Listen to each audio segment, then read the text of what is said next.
Hello, everybody. Welcome to FSU Coach Live. My name is Tim Baghurst, and today's guest is Lindsay Shoop. She is an Olympic gold medalist in rowing and an author and coach and a variety of other things. So, Lindsay, why don't you just tell us a little bit about how you got into rowing and what you've been doing since the Olympics?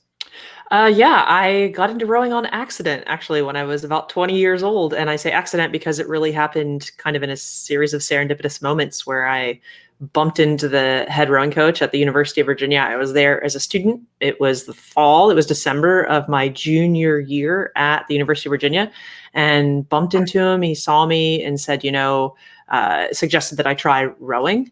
It was a sport I had never tried before. I had been an athlete all growing up, and I'd actually walked away from sports altogether after high school because I didn't think I was good enough to play a sport in college. And so by the time I did bump into him, that's why I say it was an accident. It really was on a Saturday morning at a swim meet, and he extended the invitation, and it was just the timing was right in my life. So I said, sure, why not? 20-year-old me was ready for it. 17-year-old me probably wouldn't have been so ready for it, and went on from there. So I ended up competing at the University of Virginia in the sport of rowing for 2.5 years, until that I'll give you the kind of brief synopsis of it, was that led into getting to row with the U.S. national team for a number of years, all the way through up to winning the Olympic Games in the sport of rowing. And in the years since, accidentally fell in love with coaching. And again, I say it's another happy accident. I say accident because it wasn't something I had planned on doing immediately after my career. But as soon as I got into coaching, I fell in love with it because I know what my coaches throughout my life have done for me, and getting to help build an environment that allows self-discovery for other people is just such an amazing, beautiful gift that I'm honored to do. I think there's a couple of things that we can learn from the fact that you started, as you alluded to, when you were 20, which is unusual. Let's face it. Everybody is focused on getting their kids involved in X, Y, and Z sport at the age of 6, and we've got to get that scholarship. And that's how we're going to become elite, et cetera, et cetera. And you're an example of somebody who was able to do it in just a few years. Yeah. So lesson number one is you don't necessarily have to be a teenager or an adolescent in order to achieve success at the highest level. The second thing I think is important as well is that you entered a sport you'd never tried before. Had you never tried that sport, you may never have known whether you could achieve success at the highest level. Yeah. So for many of us who are either parents or coaches or those involved in school sports, expose as many kids to as many different sports as possible, right? Yeah. I mean, I played almost a dozen sports growing up. I started swimming when I was 2, and that kind of, again, entered my life as an accident, as a protective mechanism for survival, because I nearly drowned in a lake when I was 2. I found that out while I was actually writing the book that I just finished writing. And from there, just played everything that was really at my parents' disposal, because they played so many different roles in my life, from part-time babysitter to, literal survival skills to all the things that allow kids to interact and challenge themselves in different ways without even realizing that they're challenging themselves. And I think that's one of the most fun things, that even when I did start coaching rowing, I always look to mix it up and even play games that, we'll go out and play Frisbee sometimes, simply because people don't realize what they're kind of, they're reaching into a comfort zone because they're just having fun with it, which is allowing them to get over the nerves almost of trying something new sometimes. So yeah, the variety really does. I mean, it keeps you healthy longer because you're not specializing, but it allows you to explore so many different elements of yourself, whether you really understand that at a young age or not. Well, I've got your book here, by the way, which is better great than never. I'm 100 pages in, and we were talking about it before the interview started. Don't spoil anything for me. Okay. I'm interested in understanding what was your rationale for writing this book, because I've read a lot of autobiographies by a lot of famous athletes, and some of them it's like, okay, you were just in it for a paycheck, and you knew people would buy this book, and it's garbage, but you made a lot of money from it. Whereas others, you get a lot of real great insight into their experience and so on. But normally they're these world famous athletes, right? Who can sell 5 million copies. Mm-hmm. Lindsay is won a gold medal in 2008 Mm-hmm. and wasn't on front and center in the newspapers and Mm-hmm. doesn't have that massive following. So what was the rationale for writing the book? When I first started doing some public speaking after the Olympics, I'd finished telling the story and, whatever the theme was for wherever I was. And people would say, do you have a book? This is such an interesting story. It's so different. There's so many things that apply to my life, outside of athletics, that I had always wanted to write a book. And the fact that people were telling me that they were interested in the story and thought that it would be really useful as a book for them to read so they could learn more about it. They wanted to keep learning more than what they could get out of a 45-minute conversation. That helped me build the confidence to say, okay, there is something here that is unique, that is useful for people.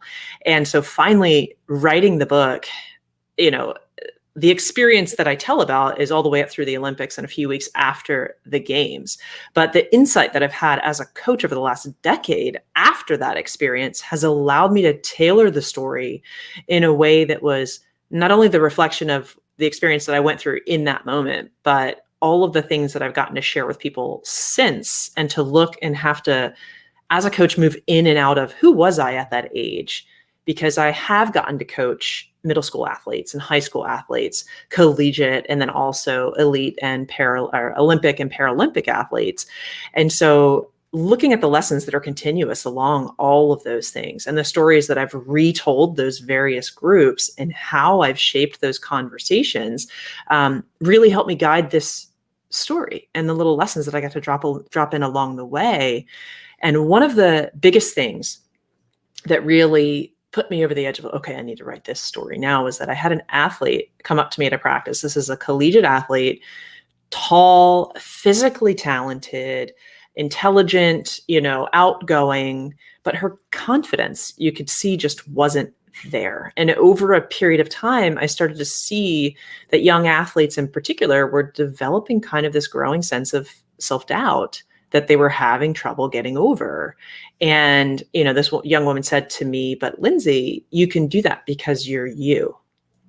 And so I realized, even though I had told her all of these stories, she knew so much about my history that it wasn't enough for her to go, oh, she was just like me, or we have so much in common, that I wasn't this star standout or didn't believe that I was, no matter what my coaches had said.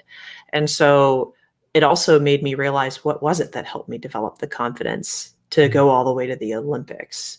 And so not only did that informed my coaching, but also what I needed to help share or help people understand by sharing the story that really did build the confidence that went from insecure, overweight, unfit 20-year-old to Olympic champion, Hall of Fame rower.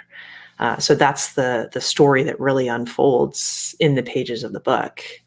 Well, let's kind of get into that, because you talked about going into rowing and not really being sure. And I remember reading about how you almost walked out and didn't even start your rowing career. Yeah. I think there's a lesson there for a lot of coaches who just assume athletes come in and know what they're doing, or assume athletes are, extroverts and are going to fit in. The reality is often it's quite the opposite. Everybody going in is reticent and lacks that confidence. So as a coach now, how or what can you do to make sure that anybody new coming in is going to be made to feel welcome, even if they're not successful initially, which was someone like you? Yeah. This is what I love it about coaching, because we tend to jump to, maybe not tend to, but it's not uncommon for us to jump to 10 steps ahead when something as simple as introducing someone to the group, which was me on my first day. I was the only person that didn't know anyone.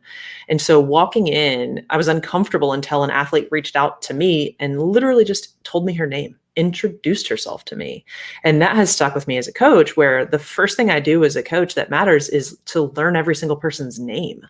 It seems so simple, especially when, you have a group of people. You might have 30 athletes that are holdovers from the previous year and 5, 10, 15, 20 or so that are brand new, it's important for you to learn everyone's name, for them to learn each other's names, because that creates a cohesion and comfort. And when they're comfortable among one another and when they're comfortable with you, that allows them to open up and be more open, and they're more willing to listen. There's an element of trust that is built instantly on that then allows them to further that trust. So start that as soon as possible. Another thing that I very directly discuss in the book, well, through story, I should say, is the assumptions that we make. I was tall for my age. There are a lot of assumptions people make about you because of your size. And a danger from a coach is to look at a kid and go, oh, that kid has talent, and that's potential is that word that I never say, because then it sets you up, it's you're darned if you do and darned if you don't. It sets you up for putting a lot of pressure on someone early on for performance. And so allowing them going, okay, you might keep it to yourself. Well, okay, this kid might be good. Well, make sure that you aren't assuming that they're more ready than they are simply because they're built a certain way or are a certain age. Yeah, and I found it interesting as well that throughout your collegiate career, you didn't really write much about your coaches, and you talked about learning from the people, the other athletes around you, watching what they did, copying what they did. Yeah. Was there much interaction with the coaches? I mean, you had a big team. You didn't have many coaches. I'm curious how much involvement you had with the coaches on a regular basis. Further that, was it as you got better, you started to get more attention from the coaches? Yeah. And then that happens at the national team level too, even when you do have, fewer athletes per coach, is that you develop, and I'm not sure if, because I didn't compete in other sports at the collegiate level and above, but the strategy that was used, at least by the coaches that I had in rowing from the collegiate level and above, was you get as good as you can without help first. And then once you start to get to a certain level, then they start to give you a little bit more information, and it's important that they don't overcoach you too, because then they're kind of, it's a self-fulfilling prophecy at that point. So you can also see how dedicated someone is. If you give them just a couple of things to work on and they own those things and work on them feverishly, then that gives you as the coach feedback as how much they're invested as well. And so I don't know if they did it on purpose or if it was just a product of, wow, at the collegiate level, in NCAA women's rowing, only in the last couple of years, so well after my career, you can now have 4 coaches, and women's rowing teams are anywhere from 30 to 150 or more athletes, and yet you can't have more than four coaches unless you have volunteers. So there are some restrictions that create some conventions in coaching that I think are on purpose, and some are just a matter of ratios. Now, you were internally motivated. You came in and were driven and just, I'm going to keep working on this and get better and better. At the same time, there's that balance, because there are those who don't come in and have that mindset. And as a coach, you want them to be involved. You want them to be successful. But not all of them have that same drive where they can say, well, it's a Lindsay. We'll just let her do it. Give her a few instructions and we'll come back in 3 weeks and she'll have done it. How do you identify those athletes where maybe they do need that kind of kick up the backside to say, come on, keep going. I know you can do this, rather than you just doing it? Even the really intrinsically motivated athletes need the kick up the backside sometimes, and they need those tiny little carrots. I not to give you any spoilers, but there are a couple of very specific moments in the book where you get these tiny little attaboys, and they last a lifetime. They really do. There are certain things that coaches said that I, to this day, have not forgotten, that were just little one-liners that encouraged me in the moment to help me remember or know that I was on the right path. I could see that I was improving in other ways, but when the coach tells you, okay, that must be true. And it's one of those delicate, how many times can a coach say this? Because the fewer times they say it, the more meaningful it does become, but I've had coaches come to me and say, how do I get this kid? How do I motivate them? And that has been a huge piece of reflection too, that is an underlying theme in the book, was that the sport of rowing, because of where I came from, right up to the point that I decided to start it, I had been an athlete and then my grades went down. I withdrew socially. My weight went way up. And so it was a turning point in my life of improvement. And so the sport itself, I was internally motivated, not because necessarily of rowing, but rowing was the outlet for me to change into someone that I was proud of from someone that I wasn't so proud of. And so that alone was an internally motivating driving force for me that transcended the sport itself. And so when coaches say, how do I motivate this person? Well, you got to figure out why they're playing the sport. Like, what are they getting out of the sport itself? What are they getting out of the class itself, that whatever the outlet happens to be? And when you can start to tie it to what is helping them grow as a human being, that allows them to pour more into it. At least that's how I approach motivation from a sport, from an anything standpoint. I want to move on from the book, because after the Beijing Olympics, you talked about getting into coaching and starting to do speaking engagements and so on. Typically, when we talk about coaching, we just think of your typical coach who maybe works with a high school team or a college, and that's coaching. You're not doing that. And I think it's important to show that there's not just one pathway to coaching. So how did you get into coaching? What do you actually do now? I fell into coaching on accident. I went and interviewed at a private school here in Florida, and went because a friend of mine said, I know you've always been interested in coaching and teaching and these. And at the time I was doing ocean rescue. And so I hadn't planned on doing it. But when I got to the school, saw the environment, saw the opportunities there, to take a knowledge that I had and help so many more people benefit from it, that I saw what the sport had done for me, that I could help do this for other people, became incredibly interesting.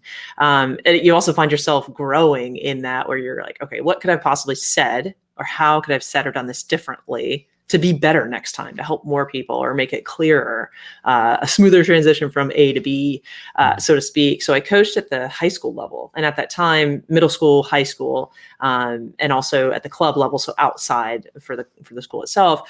And then from there, moved to Division II at the collegiate, NCAA level, and then from there, moved to the Division I level. And then from while I was coaching at the Division I level, did my master's in exercise physiology while coaching, which also made it incredibly interesting to have all of that experience to inform my questions that I was asking and the gaps that I was filling while I was studying and while I was able to practice it and use it for the athletes I was working with. After 3 years of that, decided that I could step outside of the typical coaching model with one team to do more work, especially now with all the virtual opportunities that there are, where I've started doing clinics and webinars and classes and still coaching sessions virtually, internationally, working on mindset, working on movement, helping people move better so that they can stay in their sports longer. And the really fun thing about that is that there are so many things that I realized while coaching that we were teaching athletes. We were so focused on the performance elements rather than the whole. And that's the part that I love, is that as a coach, you can teach health lessons, there are just so many lessons that you can teach through a sport that can be used later in life outside of the sport. So now what that looks like is that I work for myself basically, and then, do private sessions and do camps and clinics for other entities. I've spent a lot of this year doing quite a bit of work with US Rowing now, which helps create a development model for particularly youth athletes, to give them the solid platform that will allow them to only get better as they level up, if they so choose, through the sport. Definitely. Long explanation of it. No, I mean, I think it's important because I want people watching either now or down the road to know that there are different ways to be a coach and be a successful one, and not just a successful one in terms of look at the athletes I produced, but actually make a living. And you're an example of somebody who's doing that. What do you think about you have the the background of being a gold medalist, which obviously carries weight, in no pun intended. Yeah. It is very heavy. whereby that reputation gives you some authority. Oh, we should listen to her. She won an Olympic gold medal. Yeah. What about, how do you ensure that you're judged not just on that but by the content, because there's this big argument, maybe not an argument, discussion about playing experience and athletic experience and how it dictates somebody's coaching, because it can be a positive and a negative thing. You have the opportunity to go in and maybe be more recognizable, attract clients based on your former reputation. What about those people who maybe don't have the success? Maybe they were the collegiate rower and went into coaching, but were just a rower. Yeah. You do come in because it's recognizable. People assume that you know what you're talking about. I've very intentionally built a knowledge base outside of the sport itself for that very reason. What were the gaps? Should I do this? And why should I not do that? And that was really what drove me to do the master's in exercise physiology, was to go, okay, what gaps are here? And that also allowed me, when I chose my electives, to look at the classes that would help fill in some of those gaps so that it's more than just my own experience. I would say that over time, especially reflecting through all of the years, I have this crazy memory. My teammates still are like, how do you remember this stuff? That alone has helped, and it makes me wonder sometimes, is there research behind the fact that, is memory something, having a really solid memory, a piece of what allows athletes to excel? Because you can retain even the tiniest little pieces of information that allow you to continuously improve, rather than, oh, shoot, I forgot that thing from a year ago. No, it's still part of you, the better memory that you have. The assumption that people are good coaches simply because of how far they've gone is definitely not one that I would recommend, because I have plenty of old teammates that don't like coaching. I personally love it. I personally am curious. I never realized I was curious until another old teammate of mine, she said, what is so interesting about you is just how curious you are and how much you want to get better at that. And so those elements that drove me as an athlete, because I wasn't the biggest athlete, I wasn't the standout athlete, I didn't have, I shouldn't say wasn't the standout athlete, but meaning I didn't have the typical genetic markers that put me automatically on the top. It was other things. And then there were also other small underlying things, like I didn't get hurt. So when you have a track record of certain other elements, it's like, okay, let me look back and reflect on what allowed me to do that. How did I stay injury free? Because that is rare. How did I stay in the sport as long as I did? How did I start so late and excel? And so, and that, not to go back to the book, but that allowed me to very intentionally dig through years of training logs, years of journals, and really reassemble that information from the athlete and coach standpoint. I think that when you come into coaching without maybe the credential of having, been the top athlete on whatever your team was, it's important just to constantly learn, learn from whatever experience that you can, but then also create your own models from there. Don't just go, okay, I'm going to listen to that person because they're the top. Well, look at, all the different cross section, get as much information as you can and really see what the common characteristics are. Look for the patterns. I think searching for patterns really is a fun thing for me. And it's a really beneficial thing because there are many ways, a friend of mine said, there are many ways up the mountain. Right? There isn't just one way up the mountain. People succeed for lots of different reasons, but there are common characteristics. So look at the cross section and find those common characteristics.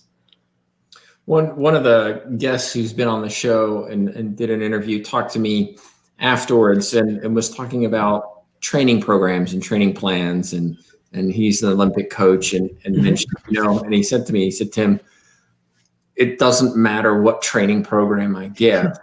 It's about the relationship I have with the athlete. And if I have the right relationship with them, I can get them to their best. And I'll share my training plans with anybody because that doesn't really matter so much. Yeah. At the same instance, I look at it as a scientist and go, no, training has a lot to do with it. Yeah. So where's the balance? Yeah. My brother actually said at one point along the way, he said, what I find so interesting about your story is I can only imagine what it's like to sit for the millions of meters looking for milliseconds of speed. And so it's really once you get to that tippy top, which is this tiny slice of the people in a given sport, that the training, those nuances, those nitty gritty details really matter, because they're so driven at that point. You really do have to look for that tiny little iota of a difference. But the first like 75%, there are lots of books that talk about that. You can do pretty much anything and get to a certain level. But I love that. It's that connection, because, and you and I've talked about this a little bit before, is that I look at it this way. Imagine you have 10 different people, you give them a script for a speech, and they get up there and deliver the speech. It'll be 10 different speeches. And you'll hear 10 different things, whether it's the tone, the pacing, if they're believable, if you feel they're honest and trustworthy, you're going to be more open to what they're saying. If you see common characteristics to them, if you see part of yourself in them, you're going to be more willing. It's that connection first that matters, because the person on the opposite end is going to be more receptive to the plan. And so that's where the training plan really, to a certain extent, it matters, particularly from you have to recover standpoint. You got to build that in there, because if you go flat out all the time, you're just going to, after about a month or two, you're just going to crash, it's going to catch up with you. But I firmly believe that a plan is just a piece of paper. It's the athletes that make it real. And your role as a coach, your ability to get them to buy in from a trust standpoint, is the primary deciding factor, whether that plan is successful or not. Looking back at your own coaching career, but primarily the coaches that you've had, the coaches that you've worked with, the coaches that where do you think coaches need to get better? I think something that certain coaches do automatically, but I've only had a few conversations with coaches about this that have said that they explicitly do this, is that it's easy to look at a young athlete and go, oh my gosh, why did they do that? They've stayed up all night. They've, at the collegiate level, why are they going out on a Saturday night? Right? Well, because you probably did it too when you were in college, and recognizing not just who you are today as the coach, or who you were at the end of your own athletic career, if you too were an athlete, because not all coaches play the sport. They just became very interested in it and dissected it from other points of view. But to be able to step in and out of the person you were at their age helps you put perspective on how much you have going on. So that awareness of all of the things that are going on in that person's life apart from the sport, and also being aware of how times have changed, and that they might be exposed to things that you never were, that you might look at and it would have never distracted you, or it never would have been an issue, but it's a huge thing to them. And staying aware of that is incredibly important. I'll give you an example. When I first started coaching high school athletes, I stepped in as an assistant first and then took over the program the year after that. And we had, 100 plus athletes with 4 or 5 coaches. And when I looked at, okay, what was holding them back, the first thing I said is, what do you guys want out of this? It matters what they want to do with the sport first. Not everybody is there. Not everybody wants to win states. Not everybody wants to compete in college. Some people just want to go on the trip with their friends. Right. And so being open to that and letting that be okay is important too, because that again informs the effectiveness of your training program. But what I said to them was, okay, let me look at the whole schedule and let me put down the things that are going to be important to every type of athlete on this team. And that includes homecoming and senior skip day and, all of those small things that you as a coach would hope that they would choose the sport over doing those things. But you have to ask the question and help them be comfortable with answering that question as, I do want to go to Orlando, go to Disney on that day with my friends instead of this big race, and so that is important. I hear what you're saying, but then at the same time, I'm thinking from a coaching perspective and saying, no, you shouldn't want to do that. You should, you're in this for a reason. You should want to be performing at this level, doing this. Yeah. And I have to work and maybe be okay with you choosing these options on the condition that you understand why you're not going next week. Exactly. To this event or to this meet. And I think there has to be that open relationship. Yeah. Maybe there isn't always that open relationship where the athlete thinks it's unfair or the coach thinks the athlete's being unfair by their choices. Exactly. And that's exactly what it was. And the interesting thing is, by allowing that open level of communication where it was honest, I understood where they were coming. I can understand that you want to go and do that. That ultimately it was like, okay, you have until this date to decide if that's more important, because if that's true, then we do have to put you over here and you won't be able to race at these particular races because it's not fair to the rest of the team. What the result was that they all, the previous year, they had all skipped this thing and went to Orlando. And then because the very next season changed that, they all went to the race instead. They found that far more fun and far more interesting than doing the other thing, simply because we were open and honest about it. And then it was okay for them to want to do that thing, but that they ultimately picked the thing that ended up being more fun for them, which was to compete and really pour everything into the team. You're somebody who's very driven. And when you set your mind to something, you go do it. And that was evident in your book. And obviously we've talked before and I can see it. But you also have athletes who maybe don't want success as much as you want their success for them. How do you deal with that athlete who has, and you said don't use the word potential, but has the ability to be more successful than they are? Yeah. But they're not interested in that, or they say they are, but in their actions, they don't show it. Yeah. And you look at them and you can see what they can become. And by their maybe reticence for kind of investing in that, it's affecting your team. And if it affects your team, it affects your success, your outcomes, as well as the team's outcomes. How do you deal with that athlete who just doesn't want their success as much as you want their success? It goes back to that honesty conversation with them too. When they voice it, I said to some coaches I was working with not too many years ago, we need to ask them these questions, because whether we ask them the questions or not, they still have their answers to the questions, but at least we know them. And it's, a conversation that sometimes coaches don't want to have because they don't want to hear that answer. They don't want to have the athlete say, I just don't want to. Well, at least you know why they aren't putting as much into it, most would probably say, even if it's not true, most would probably, I really want to, you and I both know that the chances are they're going to say the things that we want them to say.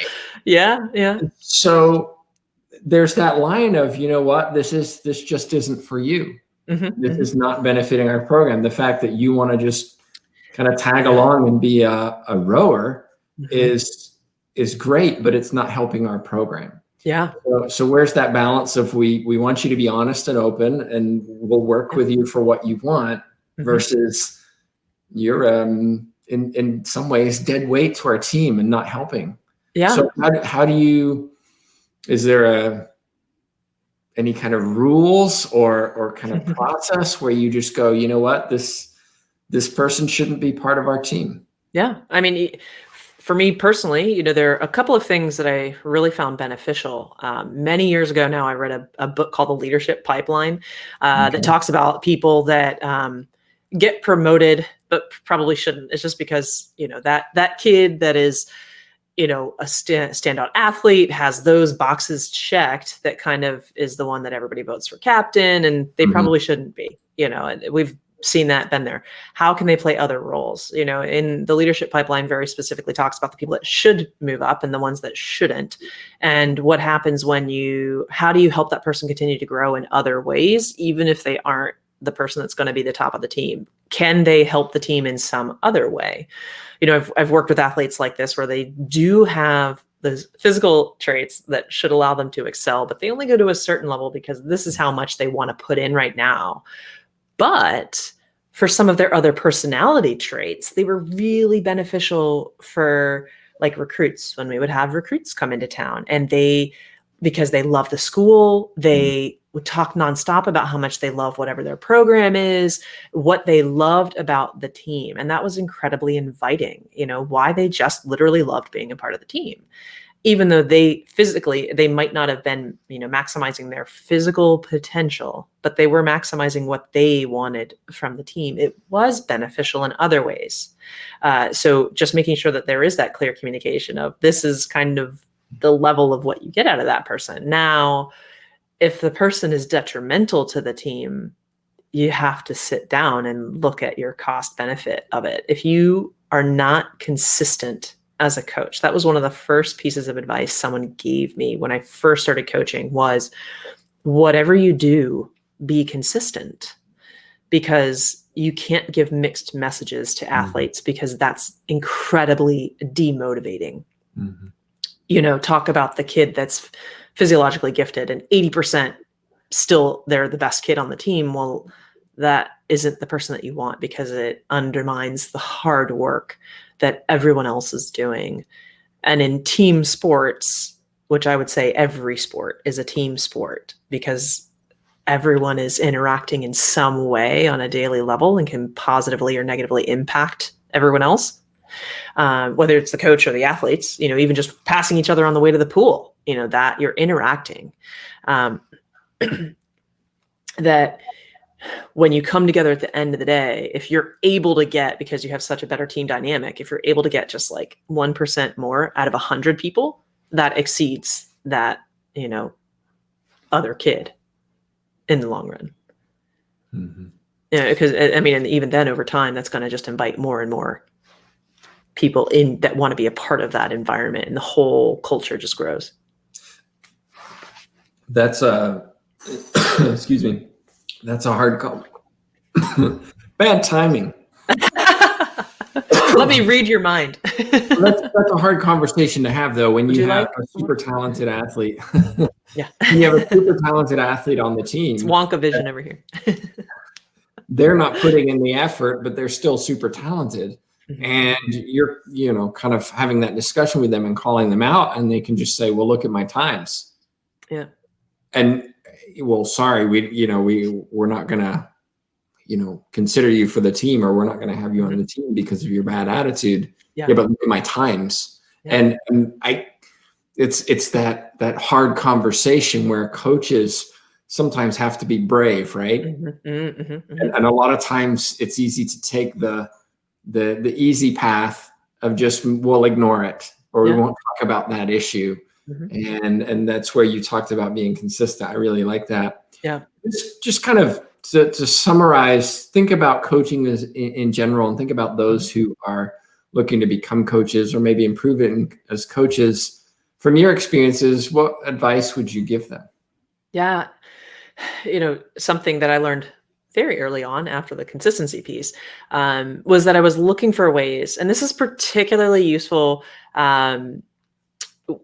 because at the NCAA level, you have a lot of rules to adhere to as well, as far as time management plans, hours of the week. There are a lot of different, you have to do the cost benefit analysis of wherever it is that you're coaching, because you have different rules to follow, if you're working with kids under 18 versus over 18. So you have to kind of adapt your thinking and what you can do and should do based on those restrictions as well.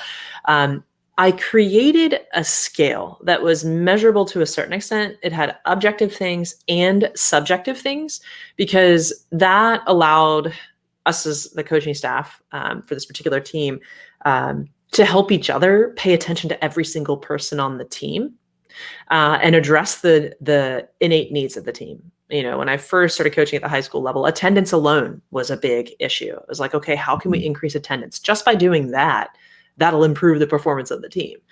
So we built attendance into what we were doing. We built in, if you're on time, into what we were doing, and you accumulated a series of points, and everything was equally weighted, so that being on time was just as important as your ERG score, which was, a measure in rowing. It would be like your swimming time or your running time or how much weight you're lifting, and we used a lot of different cross-training measures too. And so the tallest kid wasn't necessarily the fastest kid, and the strongest kid wasn't necessarily the best at moving. And so we equally weighted all of these things because they would all matter in the long run and make everybody better. And we, even as coaches, every so often, were allowed to unanimously, as long as we unanimously voted, we could award subjective points for that person that's, sweeping the boat bay, helping their teammates, first to arrive, last, those things that are really integral to strong teams. But what I learned in doing that was, it was really beneficial. There were pieces of it that we intentionally put on an honor system, because we said, look, it's in the hallway. You guys can write in your additional things for some of the measures. And they would call each other out. We knew that they would, police themselves, so to speak, on it. And I said, I don't have any grounds to question you. So it's completely on your honor. You are doing yourself and your teammates a disservice if this is not truthful, and I trust you, and so just extending that kind of olive branch was helpful. But the biggest thing is that it's important that however you measure it, you're only additive, particularly at that age. Instead of saying, okay, you lose a point for not showing up, it was just, no, you just didn't get that point today, because that was an interesting early hang up. So that's my second piece of advice, is consistent and have it be additive, that there isn't any sort of, negative sum occurring. It was just that they were able to accumulate things by doing them, rather than there wasn't like okay, everybody gets this and then you count backwards from there. No, it was everybody starts at the same place and you count forward, because now they're in control of their positive steps. Interesting. Yeah. I like the idea of having objective and subjective, because a lot of coaches tend to rely on their perceptions, subjectivity. And I can quite happily share you research to show that coaches often get it wrong when they think about their perceptions. The data sometimes doesn't lie. So I like the balance. And I also like the fact that you made it a group decision with your coaches rather than based on your subjectivity. It's a mutual thing. We're all seeing this. Let's make sure that person's rewarded. Lindsay, if somebody has a question for you, can they email you? That? For sure. Yeah, absolutely. And you can always find me. Yeah, you can shoot me an email directly. You can always also find me at lindsay-shoop.com. You can communicate, because you can find me in all those different ways. Every application out there these days has some sort of messaging system too. So that I'm always open to those as well. Well, thanks so much for joining me. And of course, if you're listening to the podcast, it's ldshoop@gmail.com. Lindsay, thanks again for joining us. And I hope people do reach out to you with questions. Absolutely. I welcome them, and I hope they do too. Well, thanks everybody for watching. And of course, just a reminder that we have more guests coming up throughout this year and into next year. Hope you subscribe to the YouTube channel or follow on Facebook and engage in questions. But on behalf of myself, Tim Baghurst, and Lindsay Shoop, thank you so much for watching.